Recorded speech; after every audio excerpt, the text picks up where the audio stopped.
नमस्कार साथियों, मेरे 12 मिनट के एक भाषण से 7 सेकंड की क्लिप काटकर मेरे खिलाफ एक दुष्प्रचार किया जा रहा है कि मैंने ब्राह्मणों के बारे में अपशब्द बोले हैं। सबसे पहले तो मैं बिना शर्त, बिना इफ एंड बट के, बिना लाग लपेट के, अगर मेरे इन शब्दों से किसी ब्राह्मण भाई को बुरा लगा है, उनके दिल को आघात पहुंचा है, उनका दिल दुखा है, तो मैं बिना शर्त माफ़ी मांगता हूं। मैं उनसे कृतज्ञ होकर हाथ जोड़ के माफ़ी मांगता हूं कि मेरा ऐसा कोई इरादा था नहीं और कभी होता नहीं है। मैं समाजवाद की विचारधारा पर चलने वाला व्यक्ति हूं। जो सच्चा समाजवादी होगा वो कभी किसी जाति या धर्म को अपमानित नहीं करेगा, किसी जाति धर्म के खिलाफ कोई शब्द नहीं बोलेगा। लेकिन मेरा दुर्भाग्य इन दिनों के कुछ लोग, जो ज़्यादातर Bharatiya Janata party IT cell के लोग होते हैं, और कुछ भोले भाले लोग भी उनके बहकावे में आ जाते हैं, मेरे खिलाफ एक अभियान चलाते रहते हैं कि मैं ब्राह्मण विरोधी हूँ, सनातन विरोधी हूँ, हिंदू विरोधी हूँ, जबकि ये तीनों आरोप बिल्कुल एकदम गलत है। मैं ब्राह्मण जाति का बहुत ज़्यादा सम्मान करता हूँ, ब्राह्मण भाइयों का सम्मान करता हूँ।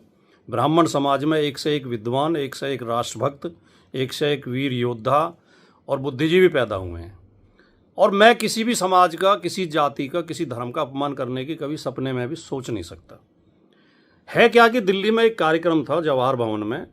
एक हमारे मित्र हैं अली अनवर जी, जो राज्यसभा सदस्य रहे हैं, जेडीयू के बड़े नेता रहे हैं।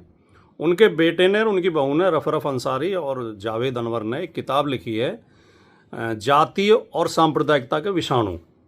और ये किताब केंद्रित है भारतीय समाज में जातियों को लेकर क्या क्या मुहावरे, लोकोक्तियाँ और कहावतें बनी हुई हैं, उनको लेकर केंद्रित है।